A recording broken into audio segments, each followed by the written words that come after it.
कबूतरखाना बंद करण्याचा वाद पोहोचला कोर्टात. आज होणार या संदर्भात उच्च न्यायालयात पहिली सुनावणीकडे सगळ्यांचं लक्ष. विधानसभा निवडणुकीनंतर एकही बैठक न झालेल्या इंडिया आघाडीची आज दिल्लीत बैठक. बैठकीकरिता उद्धव ठाकरे, आदित्य ठाकरे राहणार उपस्थित. दिल्ली दौऱ्यावर असलेले उद्धव ठाकरे आज आपल्या खासदारांसमवेत साधणार संवाद, तर राहुल गांधी यांच्या निवासस्थानी स्नेहभोजनाच्या कार्यक्रमालाही लावणार उपस्थिती.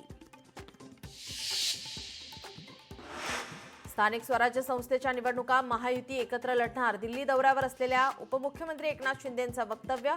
दिल्लीत भेटीगाठी घेतल्यानंतर एकनाथ शिंदे आज मुंबईमध्ये दाखल होणार. अखेर यवत गावातील जमावबंदी आदेश संपुष्टात. गावातले व्यवहार दिवसभर राहणार सुरू. गेल्या आठवड्यातील राड्यानंतर यवतमध्ये लागू होते जमावबंदीचे आदेश.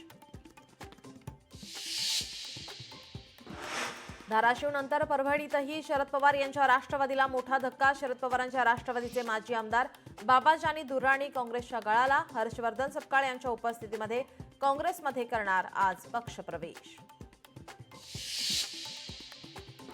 माथेरानमधील हात रिक्षा बंद करण्याचे सर्वोच्च न्यायालयाचे आदेश. ही अमानवी प्रथा 6 महिन्यात थांबवण्याचे राज्य सरकारला सर्वोच्च न्यायालयाचे आदेश. उत्तराखंडमध्ये जलप्रलय. महाराष्ट्रातले 50 नागरिक अद्यापही बेपत्ता.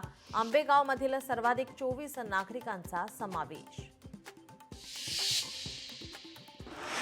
खालिद का शिवाजी चित्रपटाच्या प्रदर्शनावर टांगती तलवार. राज्य सरकारचं केंद्राला पत्र. राज्य सरकारकडून केंद्राकडे पुनर्परीक्षणाची पत्राद्वारे विनंती.